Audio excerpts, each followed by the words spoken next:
जोगिंद्रनगर विधानसभा क्षेत्र के इस कार्यक्रम में जो हिमाचल प्रदेश की इस यात्रा के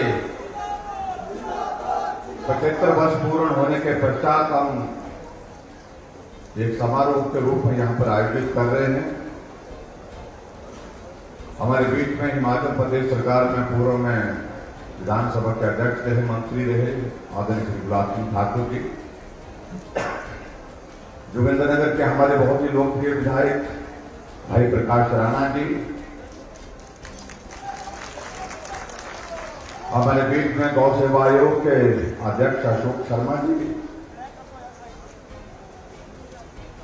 पार्टी के हमारे साथी अजय सकलानी जी, डिप्टी कमिश्नर मंडी, एसपी मंडी, उपस्थित सभी वरिष्ठ अधिकारीगण, मंच पर उपस्थित सभी पार्टी के पदाधिकारी, पंचायती राज संस्थाओं के चुने हुए प्रतिनिधि, यहाँ उपस्थित सभी भाई और बहनों और पत्रकार मित्रों, मैं क्षमा चाहूंगा कि मैं नाम की उस सूची को पूरा नहीं कर पा रहा हूं जो संबोधन के लिए थे, समय की कमी है। भाई और बहनों, आज फिर से एक बार जोगिंद्रनगर विधानसभा क्षेत्र में आप सबके बीच में आकर के आप सबके दर्शन करने का सौभाग्य प्राप्त हुआ। आप बड़ी संख्या में आज के इस कार्यक्रम का हिस्सा बने, उसके लिए मैं आप सबको हृदय से आभार व्यक्त करता हूं।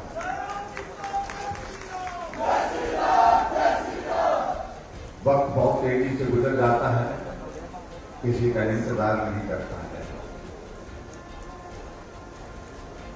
हिमाचल में आप सबके आशीर्वाद से हमारी सरकार को 5 वर्ष होने जा रहे हैं और 5 वर्ष का कार्यकाल पूरा होने के बाद एक परीक्षा की प्रक्रिया में से हम सबको गुजरना है। उस सिलसिले में भी हम आप बात करेंगे, लेकिन आज का ये कार्यक्रम विशेष तौर से हमने अलग तरह का कार्यक्रम तय किया। कार्यक्रम इस तरह का अलग है कि हिमाचल प्रदेश की यात्रा के 75 वर्ष पूर्व, यानी कि हिमाचल प्रदेश के गठन, अगर मैं इस पूरे पंडाल में देखूं,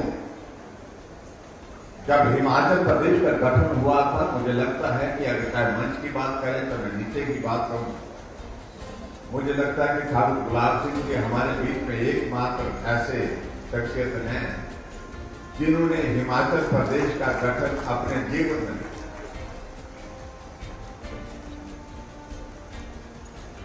क्योंकि बाकी हम सब लोग, आप सब लोग जो है इस दुनिया में उस वक्त नहीं, लेकिन इतना जरूर मैं कहना चाह रहा हूं कि जब हिमाचल प्रदेश, जिस हिमाचल प्रदेश में हम और आप सब लोग आज रहते हैं, आनंद की जिंदगी जी रहे हैं, हिमाचल को आगे बढ़ाने के लिए हम सब लोग परिश्रम कर रहे हैं, उस हिमाचल के बारे में कुछ चीजों को जानना बहुत आवश्यक है।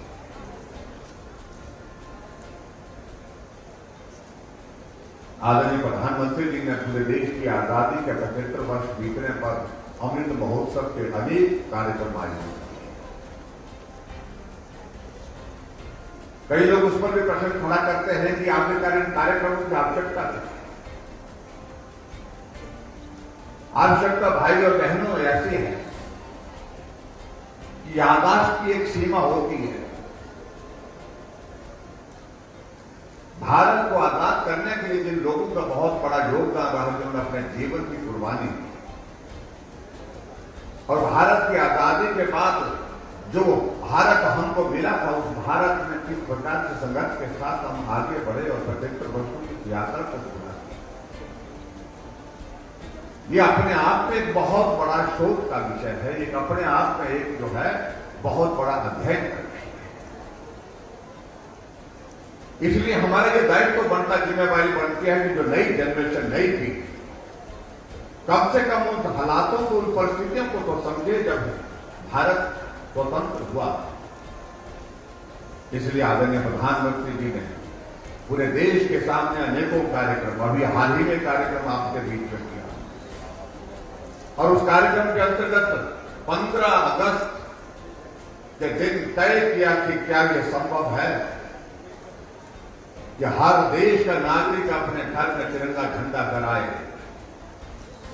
प्रधानमंत्री नरेंद्र मोदी जी का आह्वान हुआ कि मैं चाहता हूं कि हर घर में तिरंगा लगे, और इसलिए उन्होंने नारा दिया, हर घर तिरंगा, घर घर तिरंगा, और पूरा देश उस आह्वान के साथ चल पड़ा। हमने देखा गरीब से गरीब आदमी भी जा करके तिरंगा झंडा ढूंढ रहा था कि मुझे भी चाहिए, मुझे भी अपने घर में तिरंगा झंडा चाहिए। आज हम हिमाचल प्रदेश में हम यहाँ निकलते हैं, सड़कों पर निकलते हैं, गाड़ियों से जब सफर करते हैं तो हम देखते हैं कि एक चाय वाले की छोटी सी चाय की दुकान है, लेकिन तिरंगा झंडा उसमें भी लगा। एक ढाबे वाले का ढाबा है, लेकिन उसमें भी तिरंगा झंडा लगा है। देश के प्रति एक समर्पण का भाव खड़ा करना, देश के प्रति जज्बा पैदा करना, ये देश की आवश्यकता नहीं, ये आज हम सब की आवश्यकता है। इसलिए भाई और बहनों, इस तरह से कार्यक्रम का आयोजन करके आदरणीय प्रधानमंत्री जी ने पूरे देश के सामने एक उदाहरण रखा।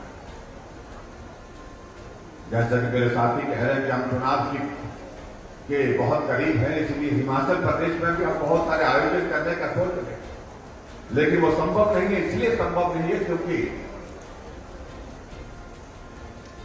चुनाव नजदीक है। तो हमने सोचा कि क्या कार्यक्रम किया जा सकता है, तो हमने एक कार्यक्रम पूरे हिमाचल के लिए तय किया।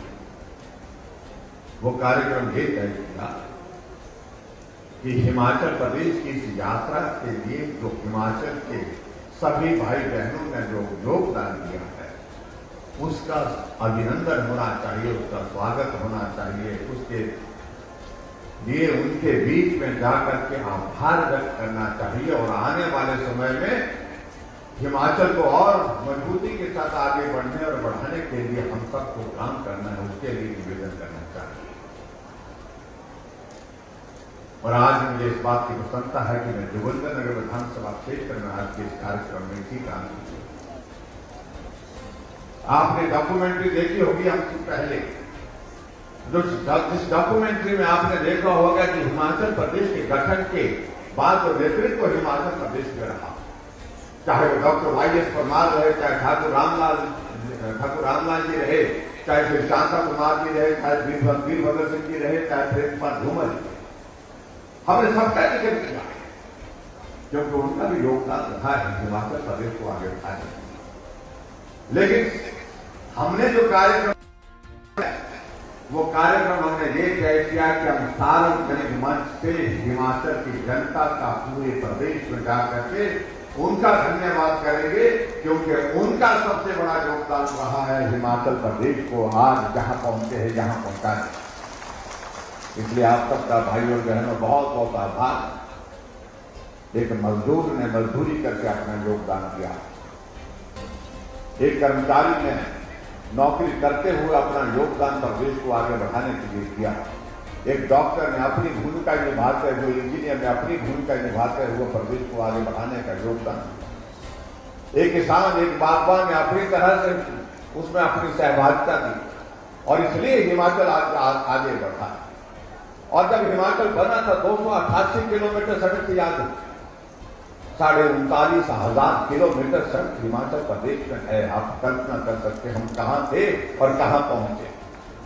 और मैं आज के इस कार्यक्रम में आप सबसे इस बात के लिए निवेदन करना चाहूंगा, सामने जो हमारी ये प्रदर्शनी लगी है, आप जाकर के जरूर देखें, हिमाचल तब और हिमाचल अब। उस वक्त हिमाचल कैसा था और आज हिमाचल कैसा है, इसको देखने की आवश्यकता है। और सिर्फ देखने की आवश्यकता नहीं, इसको समझने की भी आवश्यकता है। आप देखेंगे अगर पीडब्ल्यू डिपार्टमेंट भी अगर इस पर जाएंगे, प्रदर्शनी में चंबा में पानी घाटी की नदी के ऊपर घास का बना हुआ पुल, घास की रस्सी से बना करके पुल को लोग जोड़ करके रखे हुए, और उसके ऊपर से लोग जाते थे। नदी को पार करने के लिए पुल नहीं हुआ करते थे, पुल के बजाय उस वक्त क्या होता था, भैंस की खाल में हवा भर के उसको फुला दिया जाता था और उसका सहारा ले करके उसके साथ नदी को तैर करके पार करते थे। ये दौर था वो। जब हिमाचल बना उस वक्त हिमाचल प्रदेश में हमारी साक्षरता 4.8 थी और महिलाएं तो 2% पर थी, यानी कि 100 में से 2 महिलाएं पढ़ी होती थी। और आज हिमाचल प्रदेश केरल के बराबर का साक्षरता दर में है। हम कह सकते हैं हम पीछे नहीं है, हम केरल के बराबर है। आज के इस दौर में पूरे देश में अव्वल नंबर पर हर क्षेत्र में काम किया है, लेकिन ये तभी संभव हुआ जब हिमाचल के मेहनतकश लोगों ने हिमाचल को आगे बढ़ाने के लिए दिन रात परिश्रम किया। हमारे कई मित्र आजकल इस तरह के प्रश्न पूछने की कोशिश कर रहे हैं कि मुख्यमंत्री जा रहे हैं और मुख्यमंत्री बड़े बड़े कार्यक्रम कर रहे हैं, लोगों को ला रहे हैं, बड़े बड़े तंबू लगा रहे हैं, बहुत परेशानी है। और हम क्यों ना जाएं? क्या हमें इस बात के लिए उनकी अनुमति लेनी? ये पहली बार हिमाचल के इतिहास में हो रहा है जब प्रदेश का मुख्यमंत्री पूरे प्रदेश भर में प्रदेश की जनता का अभिनंदन करने और उनको धन्यवाद, उनको बधाई देने के लिए हिमाचल की इस यात्रा में उनके योगदान को स्मरण करवाने के लिए जा रहे हैं। और हिमाचल की जनता से अपील करके कि आने वाले समय में आपका सहयोग भी इसी प्रकार से फिर से हमको चाहिए हिमाचल को आगे बढ़ाने के लिए। इस तरह के कार्यक्रम आज से पहले कभी नहीं। स्वाभाविक रूप से हम श्रेय देते हैं, एक नेता को देंगे, हम एक नेता को देंगे, दूसरे वाले दूसरे नेता को देंगे, तीसरे वाले तीसरे नेता को देंगे। नेताओं का योगदान भी स्वाभाविक रूप से होगा, लेकिन सबसे बड़ा योगदान नेताओं का जिक्र तो मंच पर से होता है, लेकिन लोगों का जिक्र करने के लिए हम निकले हैं। जिन लोगों की वजह से हिमाचल आगे बढ़ा है उनको हमको स्मरण करना चाहिए, उनका आभार व्यक्त करना चाहिए। इसलिए भाई और बहनों, मैं आप सबके बीच में मैं आपके इस कार्यक्रम में आप सबका इस बात के लिए धन्यवाद करना चाहता हूं कि हिमाचल में आप सबके आशीर्वाद से हमें सरकार बनाने का अवसर प्राप्त हुआ और 5 वर्ष हमारी सरकार का कार्यकाल पूरा हो जा रहा है। लेकिन कहने के लिए 5 वर्ष, लेकिन हकीकत तो ये भी है कि सही मायने में काम करने का वक्त सिर्फ 3 साल मिला। 2 वर्ष तो कोविड के चले गए। अलग तरह की परिस्थिति थी, अलग तरह के हालात थे। एक सामान्य परिस्थिति का कार्यकाल हमारा ये नहीं रहा। इस बात को भी हमको समझना होगा, लेकिन उसके बावजूद भी मैं इस बात को जरूर कहना चाहूंगा आप सबके बीच में। आज मैं आपके यहाँ जोगिंद्रनगर विधानसभा क्षेत्र में आया हूं, जहां एक दौर ऐसा हो गया कि आदमी की जिंदगी को कैसा बचाया जाए। काम अपनी जगह रहा, लेकिन जिंदगी से महत्वपूर्ण, जिंदगी से कीमती कोई चीज नहीं है। जिंदगी को कैसे बचाएं, ये प्रश्न हमारे सामने खड़ा हो गया। लेकिन हमने जीवन को बचाने के लिए भी प्रयत्न किए, उसमें भी सफल हुए। और आज हम आपके विधानसभा क्षेत्र में 15 उद्घाटन और 24 शिलान्यास के कार्यक्रम एक साथ यहां सामने करने वाले हैं, जिसमें 367 करोड़ रुपए, 367 करोड़ रुपए का उद्घाटन और शिलान्यास के कार्यक्रम एक दिन में एक स्थान पर एक समय पर आपके होने जा रहे हैं। इसका क्या होता है? इसका अभिप्राय यह है कि जहां आदमी की जिंदगी को बचाने के लिए काम करना था वो भी हमने किया, जिम्मेवारी के साथ किया और बेहतर ढंग से किया। और दूसरी तरफ प्रदेश के विकास के लिए हर क्षेत्र में काम करना था, वो हर क्षेत्र में किया और वो भी डट करके किया। ये मैं आपके बीच में कहना चाहता हूं। आप सबका सहयोग मिला, हम भी आपके साथ हैं। मुझे इस बात की खुशी है कि इस हिमाचल प्रदेश के इस 5 वर्ष के कार्यकाल में आदरणीय प्रधानमंत्री नरेंद्र मोदी जी का बहुत बड़ा योगदान हिमाचल के लिए रहा। हर कदम पर उनका सहयोग रहा, हर कदम पर उनका मार्गदर्शन रहा, हर जगह उनका उनकी शुभकामनाएं हमारे साथ रही, क्योंकि हिमाचल को अलग नहीं मानते, हिमाचल ऐसा मानते हैं जैसे कि उनका अपना प्रदेश है। और इस बात को वो कहते नहीं है, दिखाते भी। आप कल्पना करिए, अभी 5 वर्ष का कार्यकाल पूरा हुआ नहीं हमारा, लेकिन 5 वर्ष का कार्यकाल पूरा होने के साथ साथ में प्रधानमंत्री जी के हिमाचल प्रदेश के दौरों की संख्या 10 होने जा रही है। 7 हो गए, 3 अब आने वाले समय में होने वाले हैं। एक 24 तारीख को मंडी है, और 24 तारीख के कार्यक्रम में मंडी में भी मेरा सबसे निवेदन है कि आप बड़ी संख्या में पहुंचे। खासतौर से युवा जहां पर बैठे हैं, युवाओं से मैं विशेष तौर से कहना चाहूंगा, युवा रैली रखी है और उस रैली में आप सबको बड़ी संख्या में पहुंचना है और मंडी में आपका स्वागत करेंगे।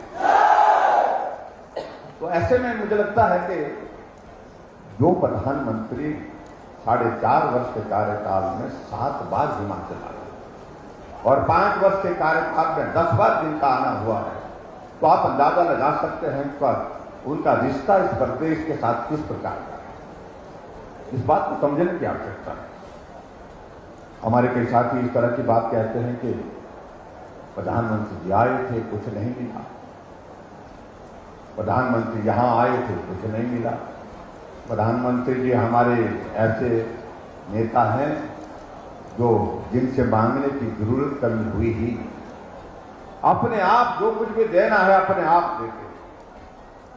और मुझे इस बात की खुशी है कि हिमाचल प्रदेश को 10,000 करोड़ रुपए के ज्यादा के प्रोजेक्ट उन्होंने हिमाचल प्रदेश को स्वीकृत किए। अभी हाल ही में 800 करोड़ रुपए हिमाचल के विकास के लिए उन्होंने हिमाचल प्रदेश के लिए दिए। अभी हिमाचल प्रदेश में बाढ़ के कारण, बरसात के कारण नुकसान हुआ, तो सबसे पहले पैसा हिमाचल प्रदेश के लिए राहत कार्य के लिए दिया गया, इसलिए कि ये हिमाचल अपना है, ये प्रदेश अपना है, ये पहाड़ी प्रदेश है, छोटा है, अपने संसाधन का में हमें केंद्र से मदद करें। एक प्रधानमंत्री अटल बिहारी वाजपेयी जी थे जो हिमाचल को अपना घर कहते थे और घर की तरह मानते भी थे।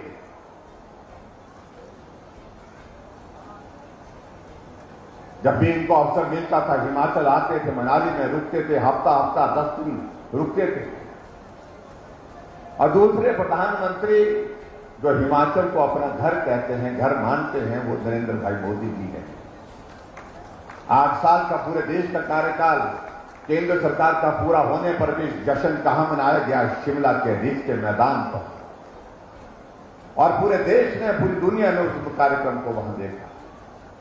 और इन पे जाने से पहले जब माल रोड पहुंचे तो माल रोड पर गाड़ी छोड़ करके निकल पड़े, ये हिमाचल मेरा अपना हिमाचल। ये माल रोड में बरसों तक घूमते थे, साथियों को मिलते थे, पुरानी यादों को ताजा किया। धर्मशाला आए, 2 दिन रुके, हमारे कांग्रेस के मित्र बहुत परेशान हुए। फिर अंत में एक ही बात होती है कहने की कि मोदी जी आए थे लेकिन दिया कुछ नहीं। उन्हें मालूम होना चाहिए, अभी प्रधानमंत्री जी ने हाल ही 1 हफ्ता पहले world pharma park Himachal Pradesh को दिया, जो ऊना जिला में लगेगा, जिसमें 20,000 लोगों को रोजगार मिलेगा। 50,000 करोड़ रुपए का पूरा इन्वेस्टमेंट जब पूरा हो जाएगा, 50,000 करोड़ रुपए का जो है इन्वेस्टमेंट उसमें होगा, और 10,000 से ज्यादा लोगों को इनडायरेक्ट रोजगार प्राप्त। आप कल्पना करिए, इतना बड़ा प्रोजेक्ट हिमाचल जैसे छोटे प्रदेश के लिए। पूरे देश भर में 3 प्रोजेक्ट बनने थे, वो 3 वर्ल्ड फार्मा पार्क बनने थे, और 1 हिमाचल के हिस्से में आना। ये छोटा विषय नहीं भाई और बहनों, ये बहुत बड़ा विषय है। इसलिए बहुत सारी बातों का जिक्र कर सकते हैं, मैं उन सारी बातों में ज्यादा नहीं चाह रहा। यहां भाई प्रकाश राणा जी कुछ बातों का जिक्र कर रहे थे कि कुछ लोग आए थे और यहां पर कुछ कहे गए कि हमें ही कहा कि हेलीकॉप्टर में कहा ले गए मुझे दुबई। हाँ, उन्हें मालूम है कि उनको मालूम होना चाहिए, बात ठीक ही कही उन्होंने कि हेलीकॉप्टर कितनी देर तक की यात्रा कर सकता है। कुछ बातें कहो जो लोगों को हजम हो सके कम से कम, और ऐसा ज्ञान बांटते हैं कुछ लोग, ऐसा ज्ञान बांटते हैं कि सारी पूरी खानदान का ज्ञान जो है वो उन्होंने ही ग्रहण कर लिया है। मैं उनके बारे में व्यक्तिगत रूप से किसी के बारे में बोलने का आदी नहीं। अभी कुछ दिन पहले मैंने एक कार्यक्रम में कहा कि भाई पूरे देश भर में रिवाज बदल रहा है, हमें भी रिवाज बदलना चाहिए। इस बात से बहुत परेशानी होती है, हमारे रिवाज बोलने से उनके कलेजा फट जाता है, ऐसा लगता है कि ऐसे बहुत परेशान होते हैं। हमने कहा भाई परेशान क्यों होते, जब रिवाज बदल रहा है तो बदल रहा है।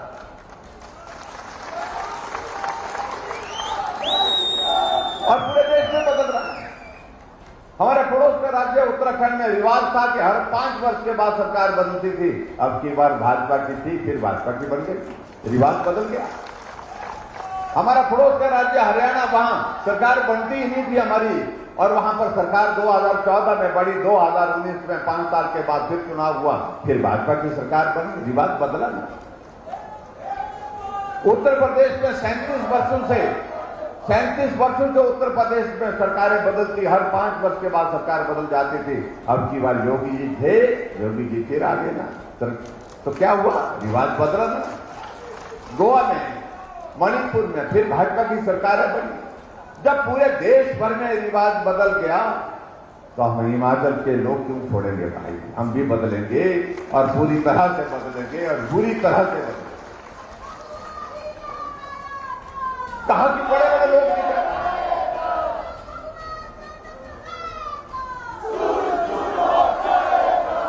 कहा कि बड़े बड़े लोग नहीं कर पाए, हम समझ नहीं पाएंगे बड़े बड़े लोग कैसे होते हैं, कौन होते हैं।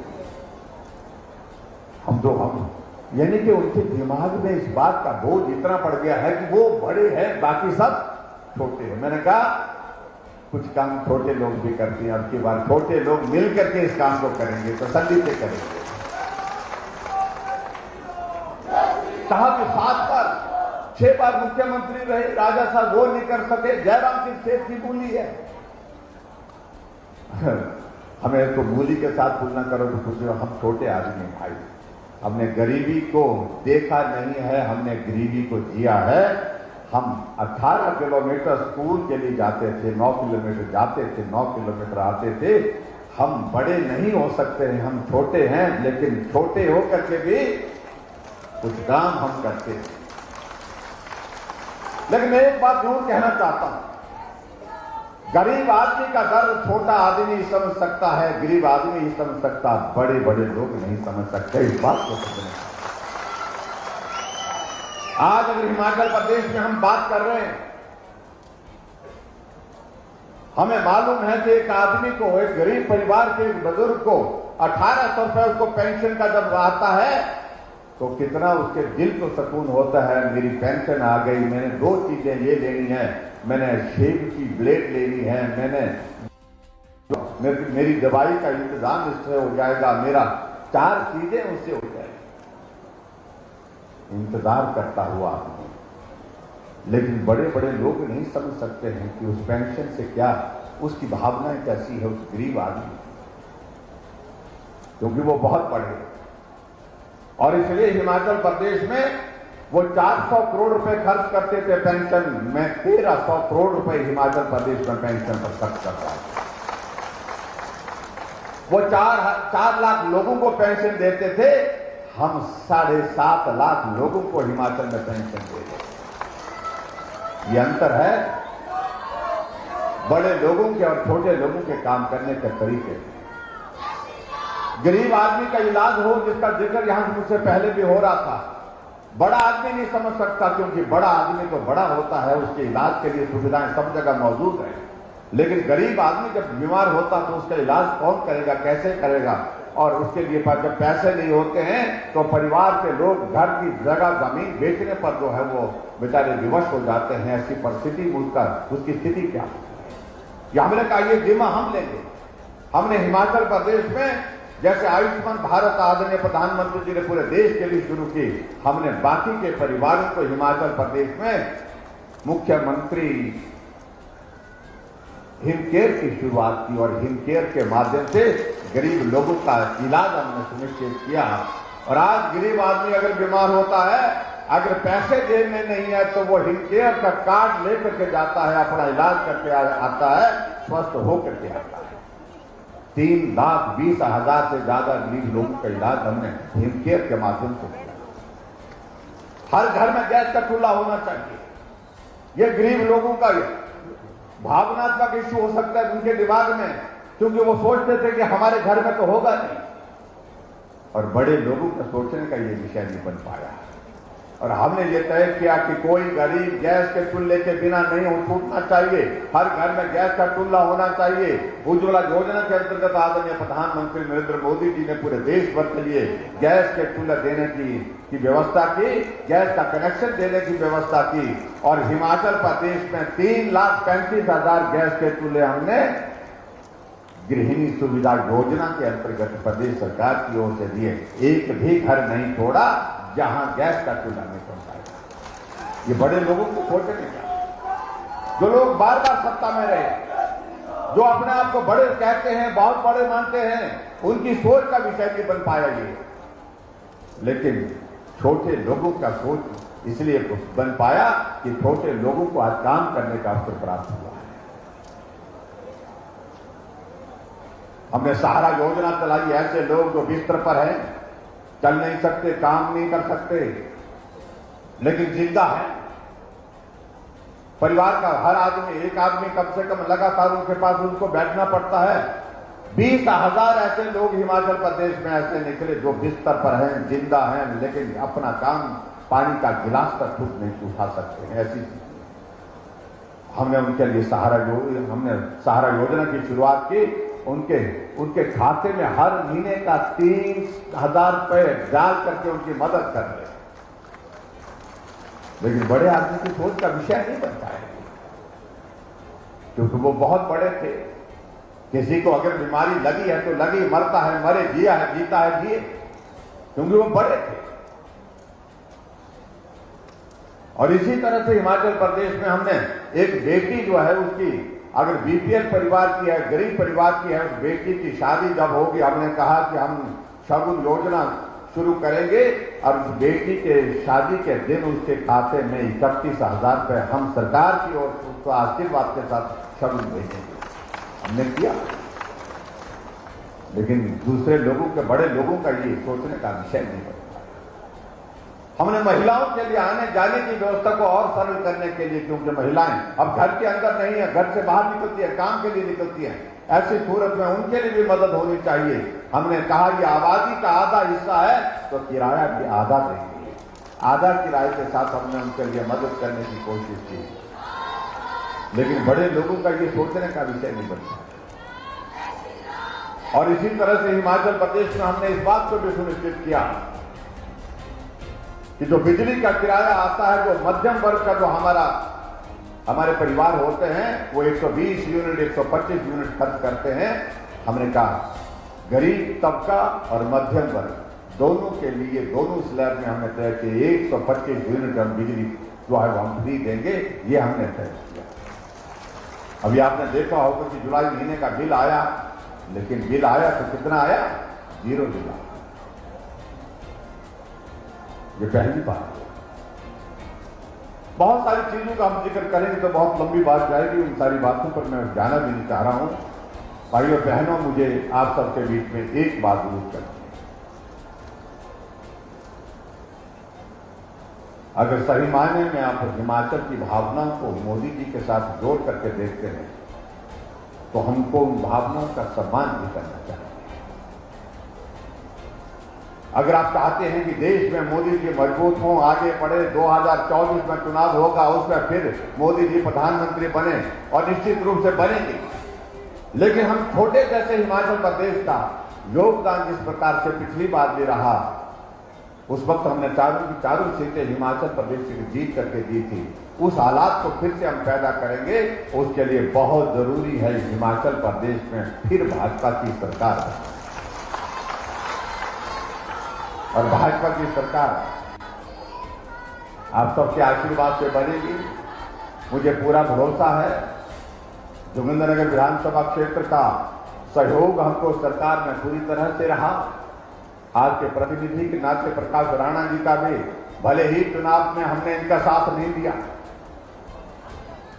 ये खुली बात है, लेकिन उसके बावजूद इन्होंने जब जीत करके आगे तो उसके बाद उन्होंने हिमाचल प्रदेश में सरकार को सहयोग देने की बात कही। हमने सरकार की और सहयोग से हम आगे बढ़े और जोगिंद्रनगर के विकास के लिए जो मुझसे हो सकता था, जो किया जा सकता था, वो हमने करने की कोशिश की। मैं इस बात को नहीं कह रहा हूं कि हमने ज्यादा किया, और ये दावा भी मैं करना चाहता हूं कि हमने बाकियों से ज्यादा किया, लेकिन मैं इतना भी कहना चाहता हूं बाकियों से कम भी नहीं किया हमने। ये पक्की बात है। हर क्षेत्र में जो चाहा, जो कर सकते थे, वो हमने करने की कोशिश की। तभी जाकर के आप यहां आज 367 करोड़ रुपए के उद्घाटन और शिलान्यास की पट्टिकाएं वहां सामने इंतजार कर रही हैं, जो है पर्दा उठने का। तो उसके लिए मैं आप सबको बहुत बहुत बधाई देता हूं। लेकिन आने वाले समय में भी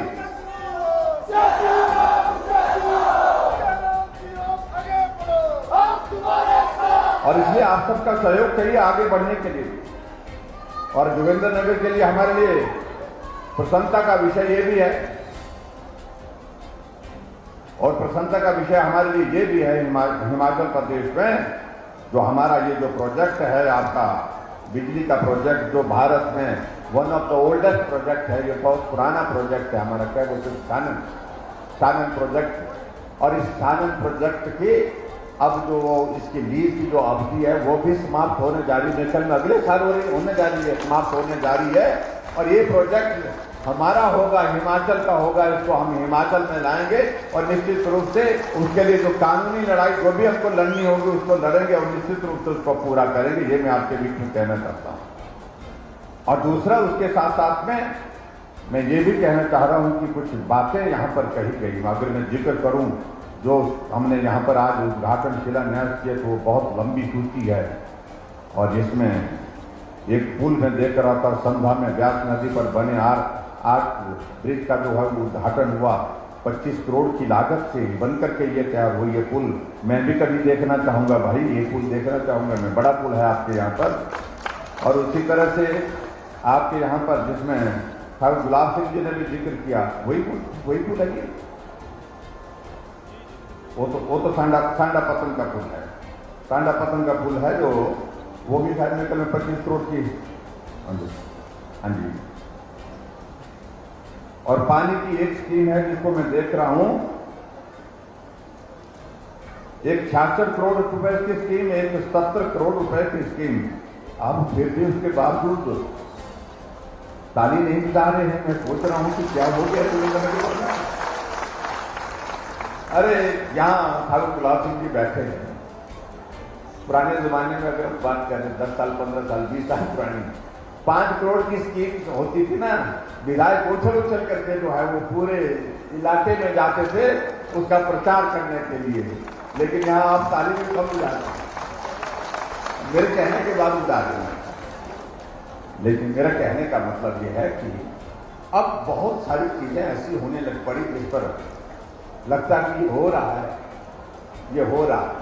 लेकिन इतना मैं जरूर कहना चाहता हूं, किसी भी क्षेत्र में विकास होता है उसका अभिनंदन होना चाहिए और विकास करने वालों का भी अभिनंदन होना चाहिए, ये बहुत आवश्यक है।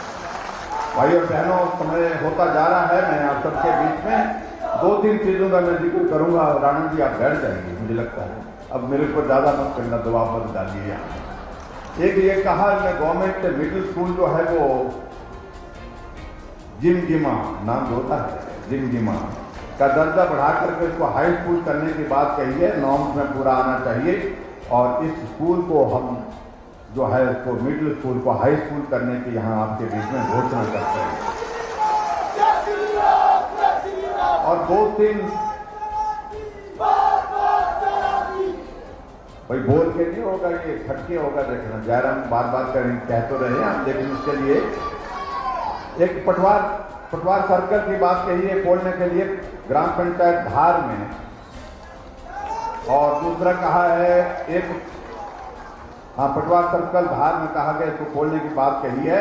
इसमें जो हमारे नॉर्म्स पूरे होने चाहिए, इसको निश्चित रूप से हम करेंगे, ये भी मैं आपके बीच में कहना चाहता हूँ। और साइंस क्लासेस के लिए शुरुआत करने के लिए उन्होंने कहा कि साइंस क्लास जो है वो सीनियर सेकेंडरी स्कूल सुला में और वहाँ पर करने की बात कही है, इसकी मांग की है हमने, इसको भी हम पूरा करेंगे। और एक और बताया ग्राम पंचायत गुम्मा में एक प्राइमरी हेल्थ सेंटर खोलने की बात, हालांकि मुझे नहीं लगता कि यहाँ पर प्राइमरी हेल्थ सेंटर खोलने की आवश्यकता रही होगी, लेकिन फिर भी अगर ये डिस्टेंस और पॉपुलेशन के नॉर्म को पूरा करता है तो उसको निश्चित रूप से खोलेंगे। ये भी मैं आपके बीच में कहना चाहता हूँ। बाकी सारी चीज़ें इन्होंने लिख करके दी है, इन्होंने सूची बहुत लंबी बनाई है। इस सूची को कौन सा एक स्कूल बताओ, मैं कौन सा नाम बताओ ना स्कूल का,